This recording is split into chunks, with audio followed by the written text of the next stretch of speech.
सारा ओडिशा रे वर्तमान चामेली ओझा को लेकिन चर्चा होची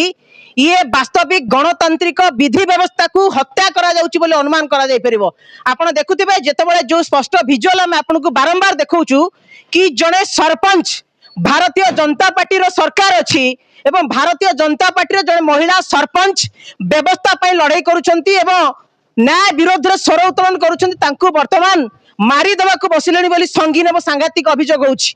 एवं पुलिस मध्य पाखा पाखी 11 रु 12 बीएनएस रो संगीन धारा मध्य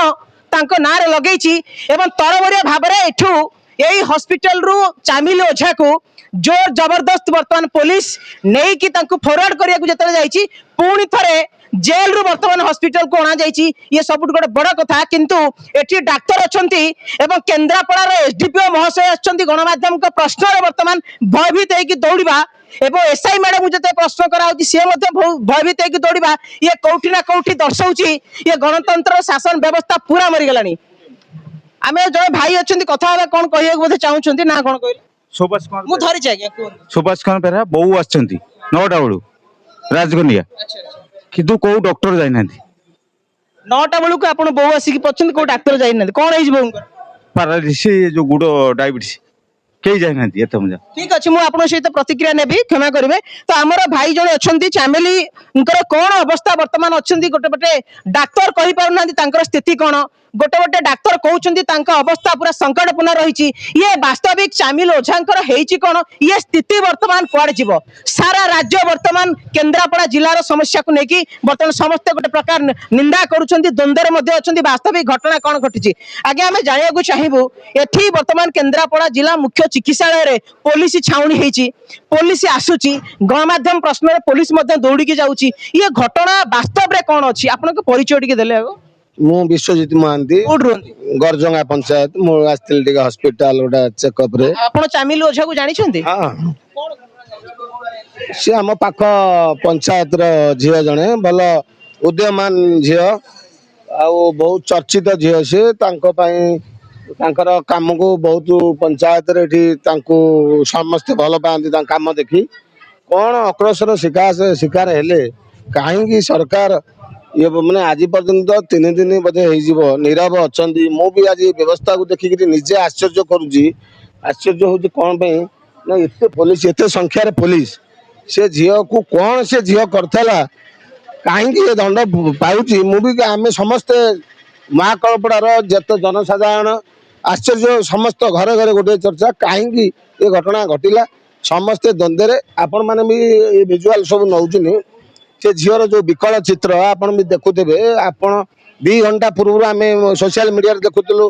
बारीमूल नि जाइला कौन असुविधा है बारीमूल पुणी ये अणागला ये मेडिकल व्यवस्था कौन अच्छी आपण मैंने यार सविशेष रिपोर्ट ओडावासी दिंतु से झीटार भलक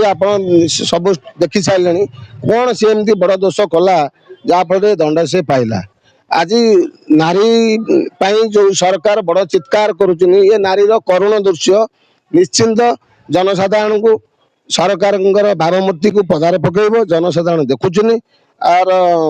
घरे घरे कथा गुंजरण होउची। अच्छा आ कथा जाने को चाहिए वर्तमान गणतंत्र रे जो शासन व्यवस्था अच्छी समस्तंकर समान अधिकार अच्छी संविधान संविधान समस्त अधिकार देछि किंतु एठी जहा देखुचु जो पुलिस वर्तमान एठी आसुछंती आमे गणमाध्यम हिसाब रे तांको पचरिया पई चाहूचु किंतु से दौड़ी के जाउछंती अरे ये केते दूर ठीक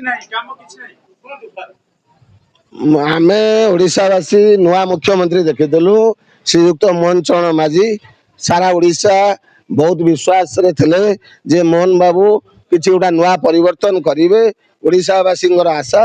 भरोसा को रखिए किंतु कहीं तार उल्टा चित्र देखा मिलूँ कौन कह से झीटा तो आपणकर भौणी मोर भौणी गोटा छोटिया पिलाटा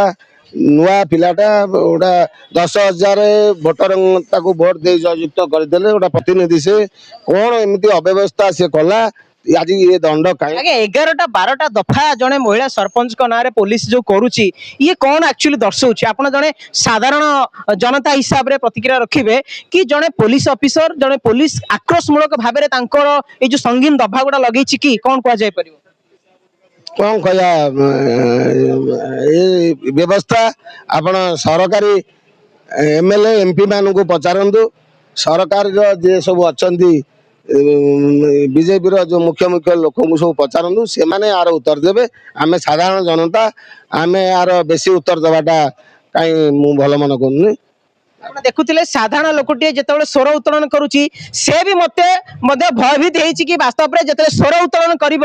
ଇଏ ପୋଲିସ ପ୍ରଶାସନ ତାକୁ ମଧ୍ୟ ଭିଡ଼ିକି ଜେଲରେ ପୁରେଇବ। ଇଏ ହଉଛି ବ୍ୟବସ୍ଥା। ମୁଁ ଟିକେ ଆପଣଙ୍କୁ এই ଚିତ୍ର କିଛି ଦେଖିବାକୁ ଚାହିଁବି। ଏଠି ଦେଖନ୍ତୁ କେନ୍ଦ୍ରାପଡ଼ା ଜିଲ୍ଲା ହସ୍ପିଟାଲରେ ଅନେକ ଲୋକ ଆସୁଛନ୍ତି, ଅନେକ ସାଧାରଣ ଲୋକମାନେ ଆସୁଛନ୍ତି ଏବଂ ଯେଉଁମାନେ ଏଠିକି ଆସୁଛନ୍ତି କିଛି ଆଶା ଭରସା ବିଶ୍ୱାସ ରଖିକି ଆସିଥିବେ କି ଏଇ ହସ୍ପିଟାଲକୁ ନେଲେ ତାଙ୍କର ଦେହ ଅସୁସ୍ଥ ଯେଉଁ ଥିବ ସୁସ୍ଥ ହେଇକି ଫେରିବେ, କିନ୍ତୁ ମେଡିକାଲର ବ୍ୟବସ୍ଥା କିଛି ନାହିଁ। ଏବଂ ଗୋଟେ ପ୍ରକାର ସବୁଠୁ ବଡ଼ ଆଶ୍ଚର୍ଯ୍ୟଜନକ ଘଟଣା ହେଲା ଯେତେବେଳେ ଡାକ୍ତରଙ୍କର ଆମେ ପ୍ରତିକ୍ରିୟା ନେଉଛୁ ଡାକ୍ତର ମଧ୍ୟ ଏସପି କ'ଣ କହିପାରୁନାହାନ୍ତି ଏବଂ ହସ୍ପିଟାଲରେ ଜଣେ ପେସେଣ୍ଟ ରହୁଛି, ପେସେଣ୍ଟର କଣ୍ଡିସନ କ'ଣ ଅଛି ଡାକ୍ତର କହିପାରୁନାହାନ୍ତି। ଜଣେ ଯଦି ଭଲ କଥା କହୁଛି ଜଣେ ମଧ୍ୟ ଖରାପ କଥା କହୁଛି। ଆଉ ଜଣେ ମଧ୍ୟ ଆମ ସହିତ ଯୋଡ଼ି ହେଉଛନ୍ତି, ସେ ହସ୍ପିଟାଲ ଆସିଥିଲେ, ତାଙ୍କ ପ୍ରତିକ୍ରିୟା ନେବା ପାଇଁ ଚେଷ୍ଟା କରିବା।